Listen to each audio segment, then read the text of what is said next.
Tema kita hari ini adalah jumlah orang yang diselamatkan semakin bertambah. Ya, jadi Tuhan mau memang orang-orang yang saat ini belum bertobat, belum mengenal Dia, belum berseru di dalam namanya, pada akhirnya adalah berseru di dalam namanya. Sebab firman Tuhan katakan yang berseru di dalam nama Tuhan akan diselamatkan. Dan Tuhan tidak menghendaki kematian orang fasik itu di dalam kefasikan mereka. Jadi Tuhan mau supaya manusia itu bertobat. Jadi jumlah orang percaya itu akan semakin bertambah hari lepas hari. Nah, ini dapat kita lihat dari jemaat mula-mula dari kisah para rasul. Ya, jumlah orang yang selamat semakin bertambah. Dalam firman Tuhan, ya, Kisah Para Rasul 2 ayat 47 kita baca bersama-sama. 1, 2, 3. Sambil memuji Allah dan mereka disukai semua orang. Tiap-tiap hari Tuhan menambah jumlah mereka dengan orang yang diselamatkan. Tiap-tiap hari. Ya, kita lihat bagaimana pengikut Kristus awalnya 12 rasul. Ya, satu hilang, tetapi kemudian ada murid 70, ada murid 120, kemudian murid-murid bersaksi dan bertambah-tambah jumlah orang percaya. Ya, bahkan satu peristiwa yang dahsyat, ya 3.000 orang dibaptis. Nah, tiap-tiap hari jumlah orang percaya ditambahkan dan itu sampai sekarang terjadi. Masih banyak orang yang belum mendengar nama Tuhan. Belum berseru di dalam nama Yesus, masih membutuhkan keselamatan dan mereka akan datang kepada Tuhan. Tetapi bagaimana caranya supaya mereka datang kepada Tuhan? Bagaimana caranya supaya orang yang diselamatkan bertambah-tambah? Ya, kita sudah memperingati kemarin waktu Yesus naik ke surga, ada pesan yang disampaikan oleh Yesus supaya pergi dan memberitakan Injil Kerajaan Allah. Ya, supaya menjadikan semua bangsa murid Tuhan. Jadikan semua bangsa muridku, kata Yesus. Menjadi pengikut Kristus. Kebenaran firman Tuhan dalam Kisah Para Rasul pasal 2. Yang pertama kita melihat adalah bagaimana caranya supaya semakin bertambah jumlah orang percaya itu. Yang pertama adalah ada yang memberitakan firman. Harus ada yang menyampaikan kabar sukacita. Harus ada yang memberitakan Injil. Harus ada yang menyampaikan siapa Yesus. Yesus adalah Tuhan dan Juru Selamat yang hidup. Yesus adalah jalan dan kebenaran dan hidup. Tidak ada seorang pun yang sampai kepada Bapa kalau tidak melalui Yesus. Berarti nama Yesus perlu kita beritakan. Setelah Yesus naik ke surga dan telah terjadi pencurahan Roh Kudus, Petrus berkhotbah. Di pasal 2 ini Petrus berkhotbah. Ayat 38 berkata, jawab Petrus kepada mereka, bertobatlah. Dan hendaklah kamu masing-masing diberi dirimu dibaptis dalam nama Yesus Kristus untuk pengampunan dosamu. Maka kamu akan menerima karunia Roh Kudus. Jadi waktu kita memberitakan firman, waktu itu rasul-rasul memberitakan firman, berkhotbah, kemudian ada orang yang percaya. Orang percaya pun bersaksi, memberitakan firman Allah. Dan itu terus menerus terjadi sampai kepada kita. Saudara dan saya menjadi orang percaya. Ya, karena ada yang memberitakan firman. Mungkin pertama kali di kalangan orang tua kita yang percaya, kemudian kita menjadi percaya. Atau golongan kakek nenek kita percaya. Sebelumnya tidak percaya, tapi ada yang memberitakan firman. Kakek nenek kita, opa, oma, ya bayi kita percaya, opung kita percaya. Kemudian diajarkan terus kepada anak, kepada cucu. Atau mungkin generasi sebelumnya. Dulu penyembah berhala, tidak mengenal Allah. Tetapi ada yang menyampaikan firman Allah dan mereka bertobat. Kemudian keturunannya pun diberitakan firman dan menjadi pengikut Kristus. Bertobatlah. Nah, seseorang akan bertobat dari jalan hidupnya yang sesat manakala dia tahu jalan kebenaran itu. Ya, orang yang tidak tahu jalan kebenaran tidak akan mungkin bertobat. Karena dia berjalan dengan sembarangan, dia tidak tahu jalan. Dia akan tersesat. Gambarannya kalau kita pergi ya ke satu kota, kota itu belum kita kenal dan kita tidak tahu jalannya. Kemudian tidak ada petunjuknya. Maka kita akan mutar-mutar saja. Akan kelelahan dan pada akhirnya kita tidak menemukan tempat yang kita tuju. Tetapi ketika ada petunjuk dan kita mau ikuti petunjuk itu, maka kita sampai kepada tempat yang kita tuju. Saudara, petunjuknya adalah beritakan tentang Yesus. Jawab Petrus kepada mereka, bertobatlah dan hendaklah kamu masing-masing memberi dirimu dibaptis dalam nama Yesus Kristus. Jadi orang yang sudah percaya, dia dibaptis, menyatakan diri sebagai pengikut Kristus, memproklamirkan dirinya sebagai pengikut Kristus. Pergilah, jadikanlah semua bangsa muridku dan baptislah mereka di dalam nama Bapa, Anak dan Roh Kudus. Itu pesan yang penting yang disampaikan oleh Yesus kepada murid-murid dan sampai kepada kita. Pesan itu ada pada kita. Saudara yang terkasih dalam Tuhan, di ayat berikut berkata, di ayat 39.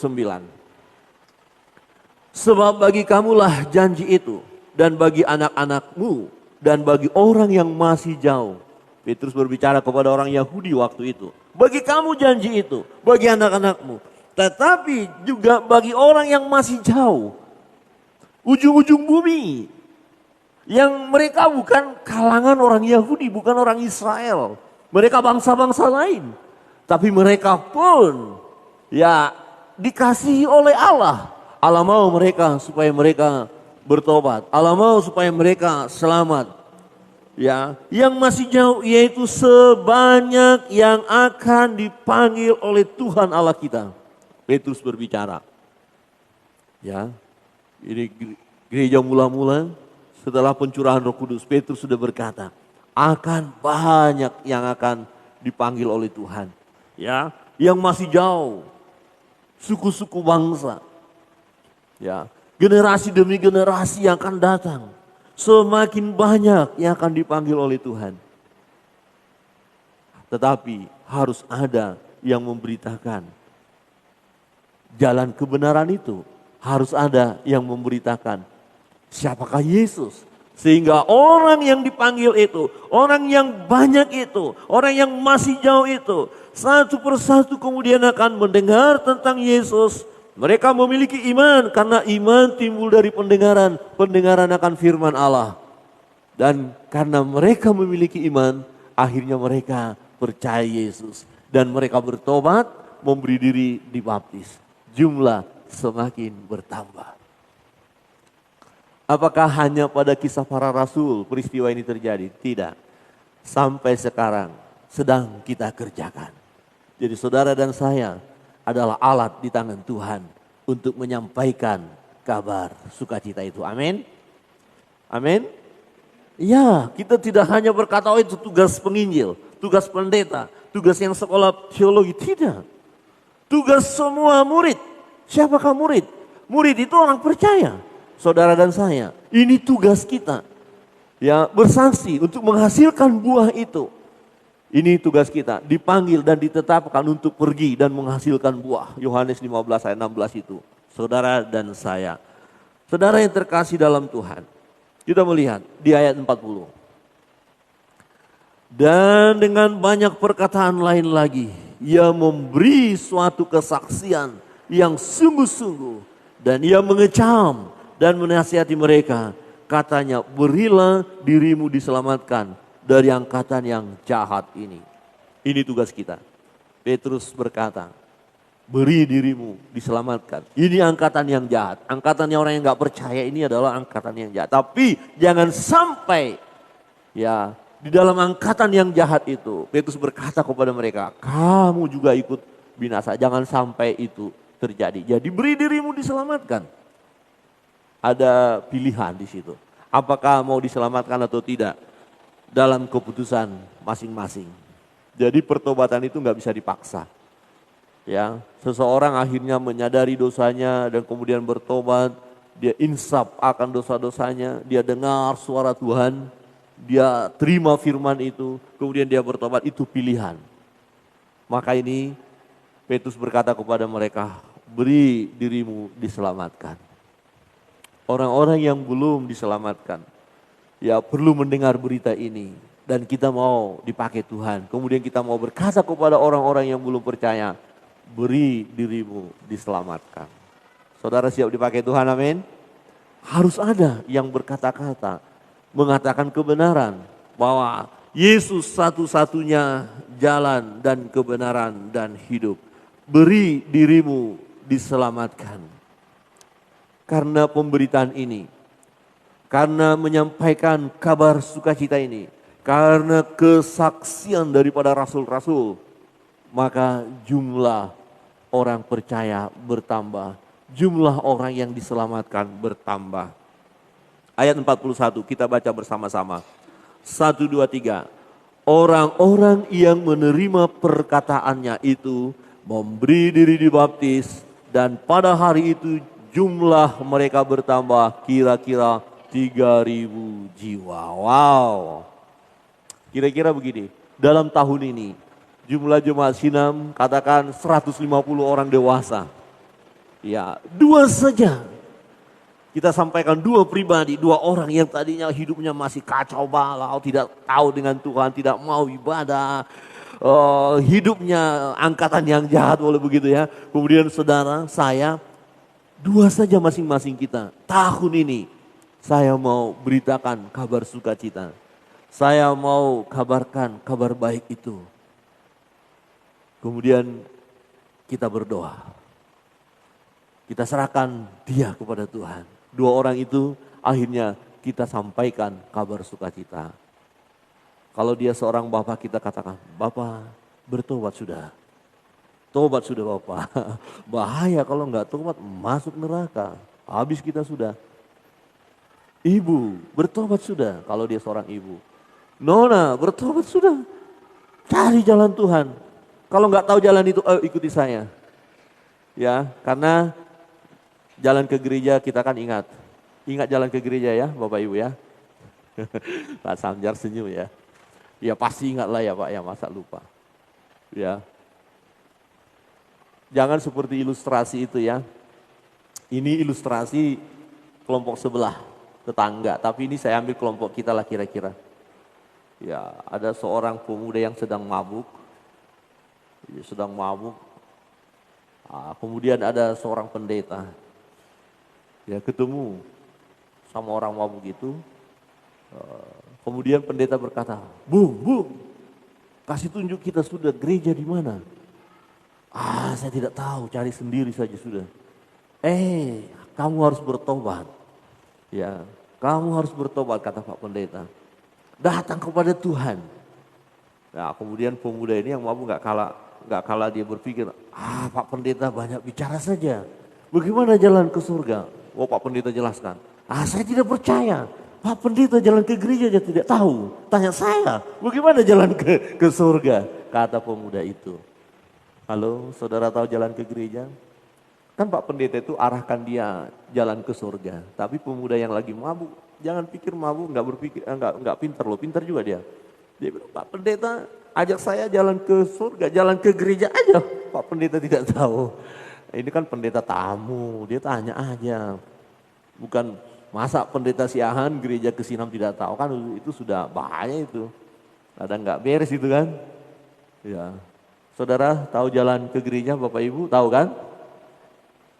Jangan sampai begini, Bapak Ibu ketemu seseorang, ayo dong ke gereja. Gerejanya di mana? Di mana ya? Yang agak kesana loh, kok ajak ke gereja tapi jalan ke gereja nggak tahu. Kira-kira saya mau nggak ikut ini? Apalagi dibilang ayo ikut saya supaya kita ke surga. Lah terus jalannya lewat apa? Ke gerejanya nggak tahu. Oh tidak, kita tahu. Waktu kita kata ayo mari. Oh jalan ke surga bagaimana? Lewat Yesus. Yesus berkata, akulah jalan dan kebenaran dan hidup. Wah keren ya. Jemaat Sinam tahu semua itu. Amin. Tiba-tiba ada seseorang datang bertanya kepada Bapak Ibu. Bapak Ibu jalan ke surga lewat mana sih? Saudara bilang apa? Jangan bilang lewat Siririt. Tapi itu betul. Kalau ditanya dusun surga. Jadi ada dusun surga, ada hamba Tuhan di sana melayani. Kita 2 minggu yang lalu dari sana, dari surga. Bukan dusun surga. Yang dimaksud adalah surga, tempat yang abadi itu, kenyamanan itu, keindahan itu ada di sana. Rumah Bapa. Ya. Rumah Bapa bukan kuburan maksudnya. Jangan langsung rumah Bapa kuburan, bukan. Tapi tempat yang penuh dengan kebahagiaan. Tidak ada air mata, tidak ada laknat, tidak ada sakit penyakit. Yang ada adalah sukacita. Kehidupan yang abadi, hidup yang kekal. Hanya melalui Yesus. Jadi kita sampaikan itu. Amin. Siapa yang siap dipakai oleh Allah untuk memberitakan firman Allah? Ini menjadi renungan kita sekaligus komitmen kita sebagai orang Kristen.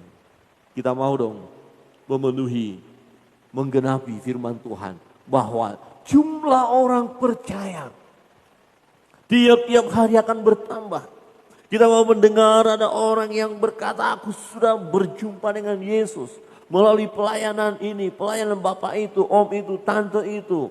Saya dilayani, saya dengarkan kabar sukacita, saya dengarkan kesaksiannya, saya dengar firman Allah dan saya bertobat. Dan itu terjadi tiap-tiap hari. Jumlah orang percaya akan terus bertambah-tambah. Karena kesudahannya adalah manakala firman ini, Injil Kerajaan Allah diberitakan ke seluruh dunia.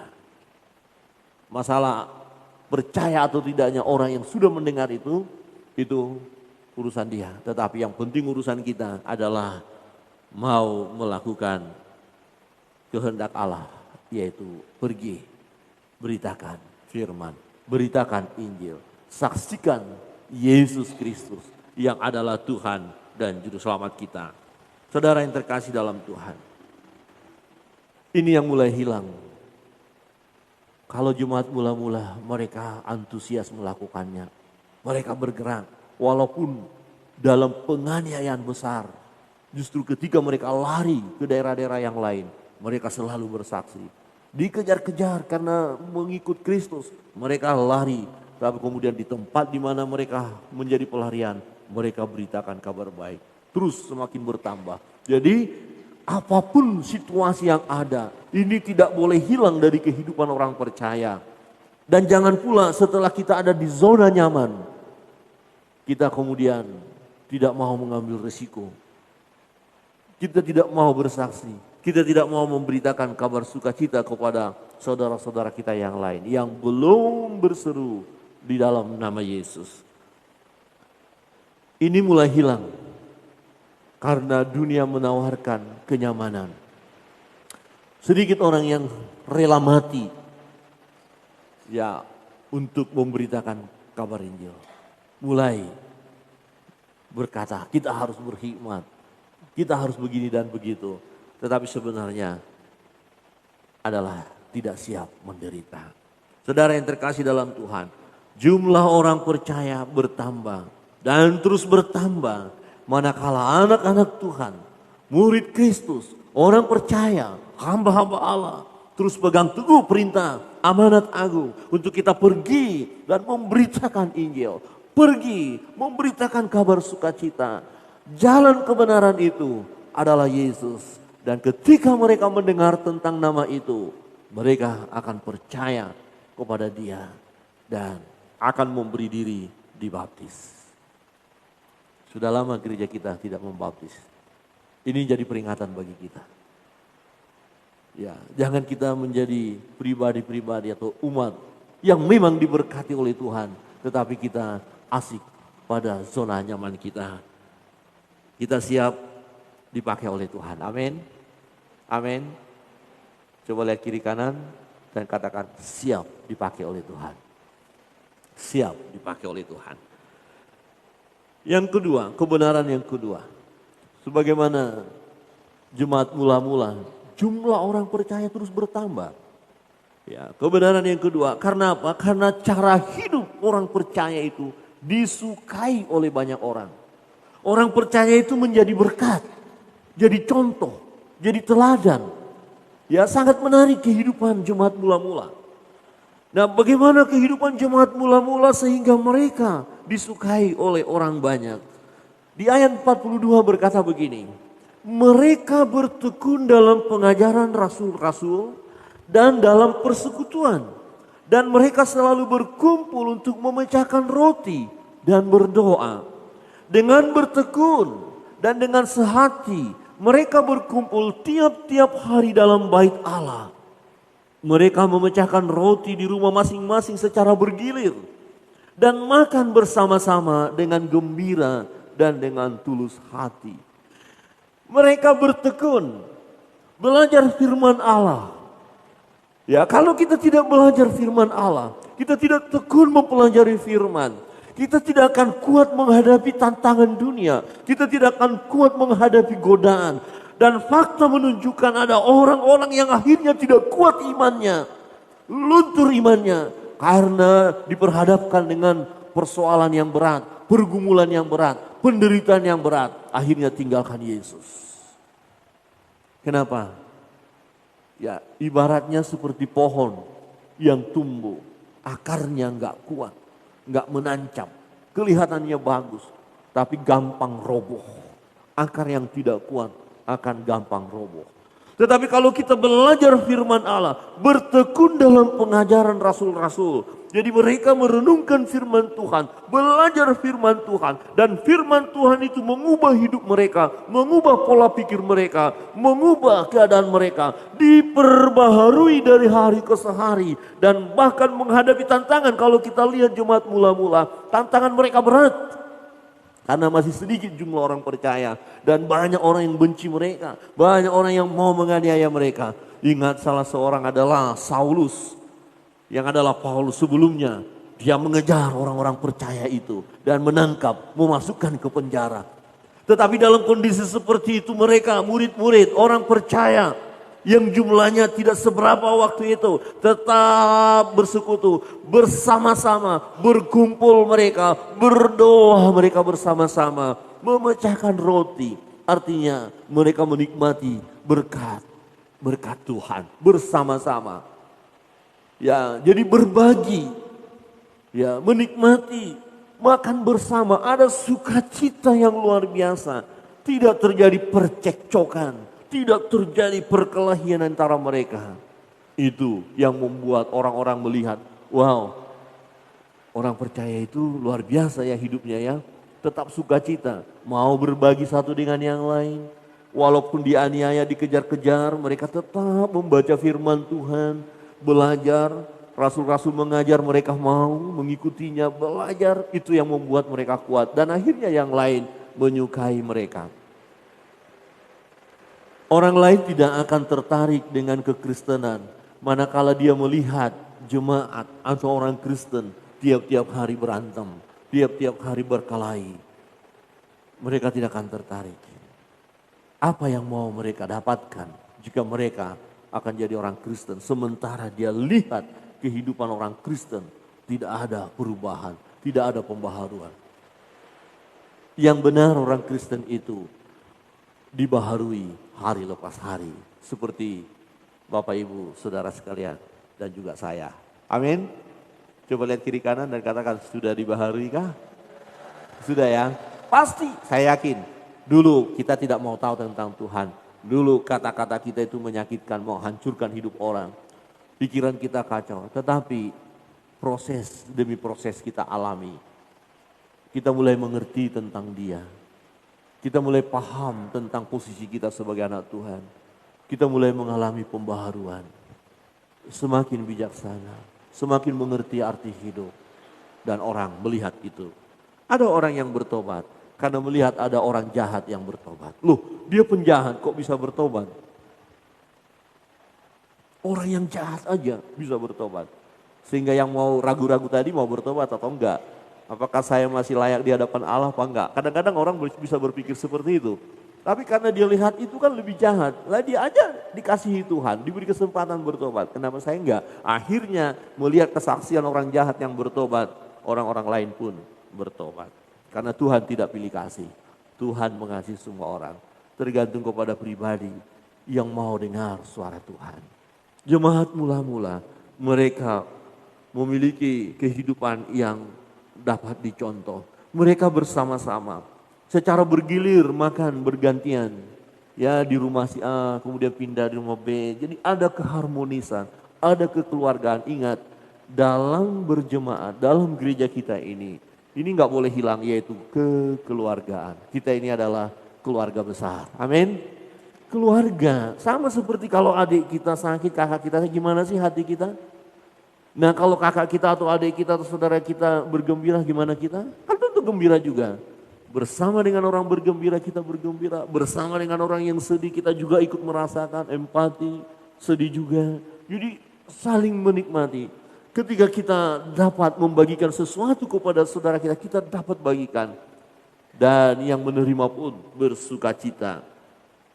Di ayat 44 dan 45. Mari kita baca bersama-sama 44 dan 45.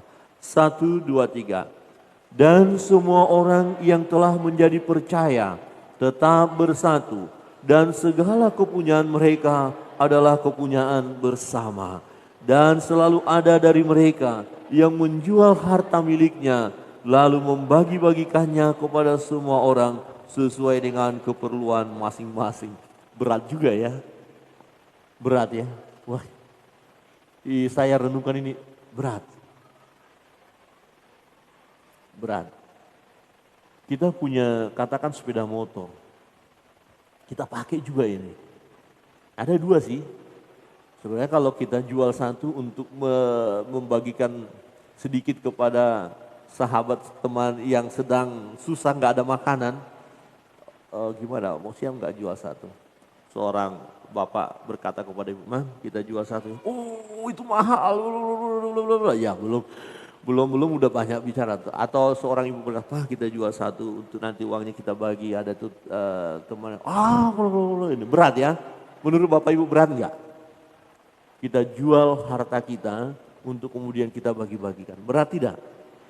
Saya mau berkata berat, saya mau jujur. Bapak Ibu berat tidak? Berat ya. Tapi jemaat mula-mula lakukan itu. Mereka menjual. Ingat, ada seorang muda, seorang kaya yang datang kepada Yesus, "Guru, bagaimana supaya saya bisa masuk surga?"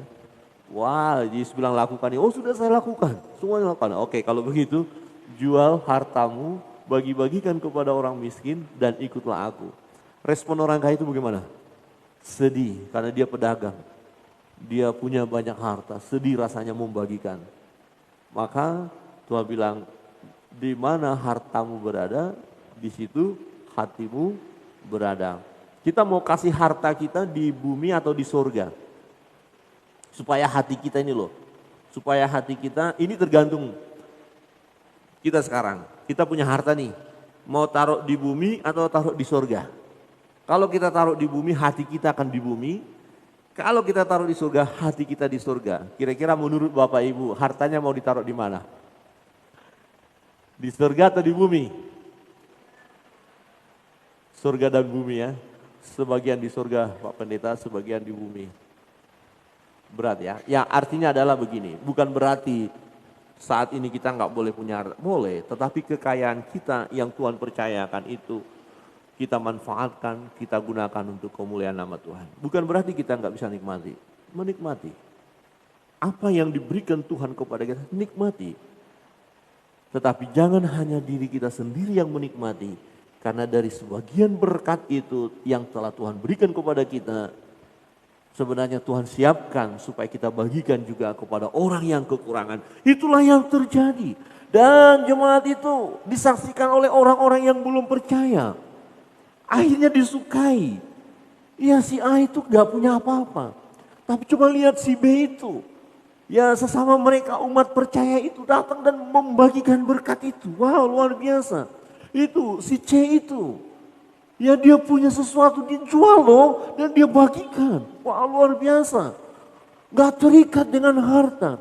Tetapi terikat dengan firman. Terikat dengan Allah. Dan selalu ada dari mereka yang menjual harta miliknya. Lalu membagi-bagikannya kepada semua orang. Sesuai dengan keperluan masing-masing.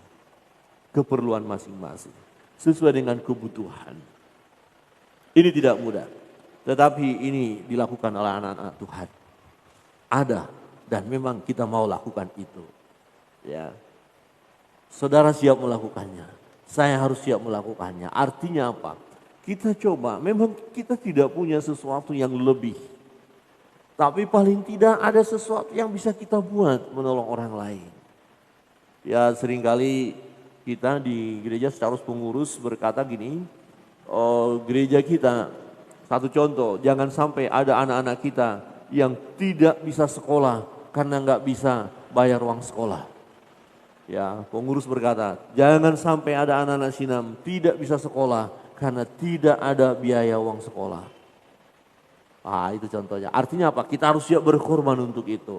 Kita harus ingatkan, ya keluarga-keluarga yang lain yang mungkin dapat membagikan sedikit demi sedikit. Tetapi anak kita yang tadinya yang tidak bisa sekolah karena tidak bisa bayar uang sekolah, akhirnya bisa bayar uang sekolah karena kita ambil bagian di dalamnya.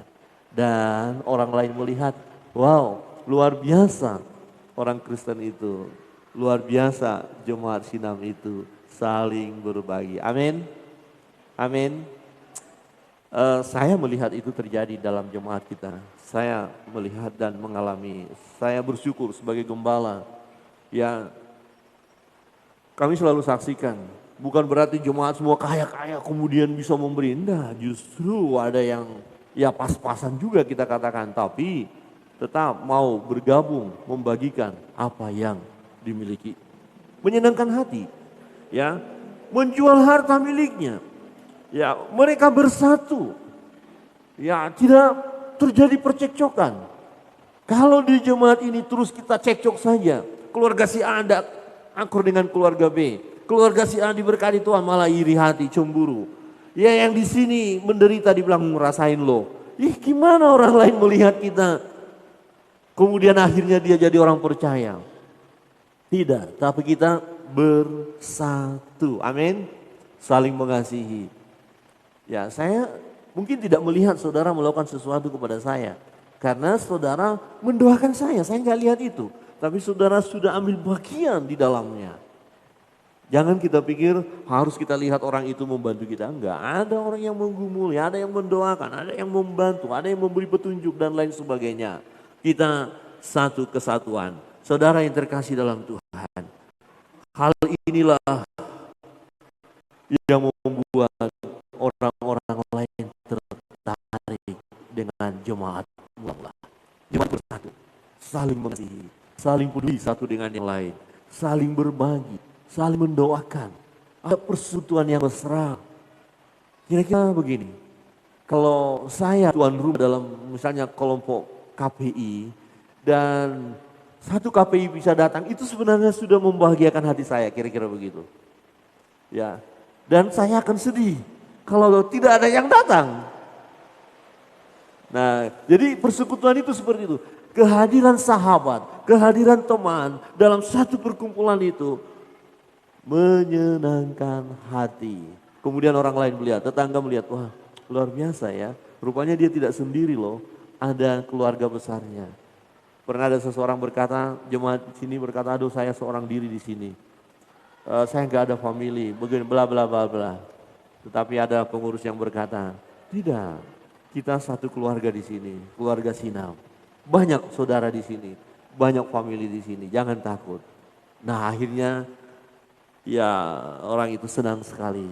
Saya senang saya diterima di sini, dikatakan seperti itu. Saudara yang terkasih dalam Tuhan, mari kesaksian hidup kita sangat penting. Orang melihat kita hari lepas hari. Ketika dia lihat bahwa kita meneladani Yesus. Hidup kita, hidup yang sesuai dengan firman itu. Berbagi satu dengan yang lain. Mengasihi orang lain. Menasehati orang lain. Melakukan sesuatu yang benar. Kemudian orang lain tertarik. Seorang tentara, ini kesaksian di satu kota. Dia bukan orang percaya. Tetapi setiap satu hari dalam satu minggu itu, entah hari apa, saya lupa mungkin hari Kamis, gereja itu namanya ada Biston atau model kita KPI. Dan Bapak itu selalu di asrama ini, di asrama tentara. Bapak itu duduk di depan rumahnya. dan melihat orang-orang percaya yang lewat rumahnya ramah-ramah, senyum. Ya sore Pak, sore ya, sore Pak. Hampir tiap minggu. Dan selalu ada yang nyanyi-nyanyi di rumah sebelah itu. Dan Bapak ini menikmati. Kemudian dia bertanya, kenapa orang-orang ini bernyanyi? Dan akhirnya dia bertanya. Ya, waktu dia tanya, jemaat itu bukan berkata, kamu nanya, enggak. Ditanya dijawab dengan serius. Ya kami bersuka cita di dalam Tuhan. Ini namanya Biston, ini namanya KPI. KPI itu kami pembinaan iman, kami bernyanyi, ada pergumulan saling mendoakan, bla bla. Dijelaskan akhirnya tentang Yesus. Dan Bapak itu bersama keluarganya bertobat. Salah seorang anaknya menjadi dosen kami. Kami sudah ke rumahnya, satu asrama. Dan itu tidak mudah, dia harus meninggalkan keyakinan yang lama. Tetapi karena Tuhan menjamah dia, karena melihat kesaksian orang percaya, jemaat itu. Jemaat itu disukai oleh banyak orang. Yang ketiga, Bapak Ibu Saudara terkasih dalam Tuhan, jumlah semakin bertambah. Kenapa? Karena ada mujizat dalam pelayanan murid-murid, pelayanan rasul, dan pelayanan kita sampai sekarang. Ada mujizat Tuhan. Kita baca bersama-sama. 1, 2, 3. Maka ketakutanlah mereka semua, sedang rasul-rasul itu mengadakan banyak mujizat dan tanda. Apakah mujizat Tuhan masih ada sampai sekarang? Masih, jelas. Dan salah satu tujuan Allah memberikan mujizat, membuat mujizat, supaya orang yang melihat mujizat itu percaya. Walaupun faktanya ada orang yang sudah melihat mujizat, menikmati mujizat, tapi toh akhirnya dia tidak percaya. Itu kenyataan ada. Ya. Tetapi ada yang lebih banyak lagi yang akhirnya percaya kepada Tuhan. Ya, dan bertobat karena mengalami mujizat Tuhan. Ya, salah satu keluarga besar kami, Bapak Ibu mertua, menjadi pengikut Kristus karena melihat mujizat, mengalami mujizat daripada Yesus. Tadinya mereka bukan orang percaya, tetapi karena kuasa Allah dinyatakan di dalam hidup mereka, dan mereka melihat mujizat itu, dan mereka mengakui Yesus Kristus sebagai Tuhan dan Juru Selamat secara pribadi. Ilmu-ilmunya semua dibakar, dibuang. Dulu punya kuasa yang luar biasa, tetapi itu kuasa gelap. Tetapi akhirnya datang kepada Tuhan karena melihat mujizat dan mengalami sendiri. Ya, Bapak mertua berkata, kalau saya tidak mengalami mujizat itu, saya tidak mau percaya kepada Yesus. Tapi karena mujizat itu. Nah, sebenarnya dalam hidup kita ada banyak mujizat yang kita alami. Pertolongan Tuhan hari lepas hari kita alami. Ya, dan juga dalam setiap pelayanan kita. Ini ya dan amin. Tuhan masih melakukannya. Maka ketakutanlah mereka, sedang rasul-rasul itu mengadakan banyak mujizat dan tanda. Tuhan yang membuat mujizat melalui pelayanan murid-murid, melalui pelayanan hamba-hamba Allah, melalui pelayanan orang Kristen, melalui pelayanan orang percaya, melalui pelayanan saudara dan saya. Saudara dan saya bisa melakukan mujizat yang daripada Tuhan. Amin. Amin. Ya, bisa. Ya, karena kita taat kepada Allah. Nah, seseorang yang kita layani, ya, dia membutuhkan mujizat untuk meneguhkan iman percayanya. Banyak contoh yang terjadi akhir-akhir ini. Memang ada yang menyalahgunakan. Ya, hati-hati juga. Orang buat mujizat, tetapi Tuhan juga katakan, aku tidak mengenal engkau. Tetapi bukan itu kita. Kita lakukan mujizat karena itu adalah pemberian Allah dan kita lakukan dengan tulus, dengan ikhlas. Bukan untuk kepentingan diri kita. Melalui pelayanan orang percaya, melalui pelayanan saudara dan saya, melalui pelayanan gereja kita, akan ada mujizat. Ini kita rindukan, ini kita perlukan, dan mujizat itu nyata sampai sekarang. Yang sakit disembuhkan, ada banyak contoh. Orang sudah mengalami sakit yang luar biasa, dokter sudah angkat tangan, para dukun pun sudah angkat tangan. Tetapi ketika dia percaya kepada Yesus, ada orang percaya melayaninya, memberitakan tentang Yesus, membuka hati dan menerima Yesus sebagai Tuhan dan Juru Selamat secara pribadi. Akhirnya orang itu sembuh. Ada kesaksian seorang ibu yang sudah divonis karena kanker dan katakan tidak sanggup lagi dokter medis. Tetapi ketika ada hamba Tuhan yang melayani, dan ibu itu membuka hati. Kisahnya adalah ibu itu sakit karena dia tidak mengampuni satu nama. Dia sangat benci kepada nama itu. Dan hamba Tuhan waktu melayani berkata, Tuhan bilang mengampuni. 3 kali diingatkan. Pertama memang ibu itu menolak, katakan aku tidak ada membenci orang lain. Yang kedua juga dilayani, tidak, aku beres. Tapi kemudian yang ketiga, karena suara Tuhan sama, mengampuni. Dan kemudian menyebut satu nama dan dibimbing supaya mengampuni orang itu, mendoakan orang itu. Dan ibu itu menangis dan memberikan pengampunan. Dan mujizat terjadi. Total sembuh. Dokter heran. Dokter heran. Suatu ketika pelayanan kami masih mahasiswa di Mojokerto. Seorang bapak yang harus operasi. Ya, operasi pertama sudah selesai, harus operasi kedua lagi. Kemudian dia tinggal di gunung. Wah, jauh, sulit sekali. Kami melayani sebagai mahasiswa ke sana dan dia berkata, mahasiswa dipanggil Om. Om pendeta, padahal belum pendeta. Om doakan, biarkan Yesus yang operasi. Ya, dia ada kanker prostat. Ya, biarkan Yesus yang operasi. Oh, Bapak percaya? Dia memang orang Kristen. Iya, saya percaya. Ya, kemudian kita berdoa. Di tengah-tengah berdoa dia merasakan jamahan Tuhan. Dan dia ke belakang. Dan apa yang terjadi? Mujizat. Dia bilang, saya dijamah Tuhan. Kemudian besoknya bawa ke dokter. Dokter, loh kok bisa begini? Ya, kamu minum obat apa? Dari paranormal apa? Obat? Oh enggak. Kami berdoa. Ada hamba Tuhan datang dan berdoa. Saya bilang biar Yesus, tangan Yesus yang operasi dan Tuhan Yesus yang operasi. Mujizat. Dia saksikan itu. Ya, dulu banyak jemaat di sana tapi banyak yang mundur-mundur. Tinggal 2 kakak. Gedung gereja sudah ada. Kami katakan bagaimana Bapak masih setia terus mengikuti setia. Biar saya sekeluarga sendiri. Saya tetap jadi orang percaya. Luar biasa. Iman. Ya, dari Bapak itu.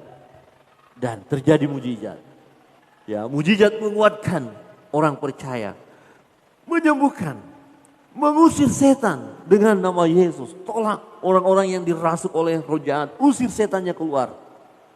Terjadi mujizat. Ekonomi, usaha, bisnis. Yang tadinya sulit, ada menghalanginya. Berdoa kepada Tuhan. Tuhan memberkati. Terjadi mujizat. Yang sudah dipikirkan gak mungkin lagi jalan keluar, usaha ini sudah mengalami kesusahan bagaimana, bla bla segala macam. Tapi ketika berdoa, ada banyak kesaksian yang mengatakan, ini sebenarnya tidak mungkin terjadi. Tapi Tuhan memberkati, Tuhan membuka jalan. Tuhan buka jalan saat kita tidak mampu lagi menghadapi berbagai persoalan hidup ini. Dan Tuhan pulihkan hidup kita. Bukankah itu mujizat dari Tuhan? Bagaimana mungkin kita tidak setia mengikut Tuhan kalau kita sendiri sudah mengalami mujizat Tuhan? Bagaimana mungkin kita tidak bersaksi kepada banyak orang kalau kita sudah mengalami mujizat Tuhan? Saudara yang terkasih dalam Tuhan, gereja mula-mula bertambah-tambah jumlah mereka. Kenapa? Karena ada yang memberitakan firman. Bercerita tentang firman itu, menceritakan firman itu, menyaksikan firman itu. Ada yang berkhotbah. Dan ini terjadi terus menerus sampai sekarang. Dan sebenarnya akan lebih dahsyat karena orang-orang percaya. Ya, dipakai oleh Tuhan, semua orang percaya, saudara dan saya dipakai oleh Allah untuk memberitakan firman. Beritahulah kepada banyak orang tentang Yesus. Dia adalah jalan dan kebenaran dan hidup itu. Dan yang kedua, cara hidup orang percaya yang disukai banyak orang. Mari kita buktikan dalam hidup kita hari lepas hari. Hidup yang dibaharui, diubahkan. Sehingga orang senang dengan kita. orang mau, saya mau menjadi seperti bapak itu, keluarga bapak itu, seperti om itu, tante itu. Yang selalu sukacita padahal ada masalah, ada beban. Selalu ya sukacita dan mau berbagi apa yang dia miliki. Saling mengasihi. Dan juga dalam pelayanan kita dan hidup kita ada mujizat dalam pelayanan kita.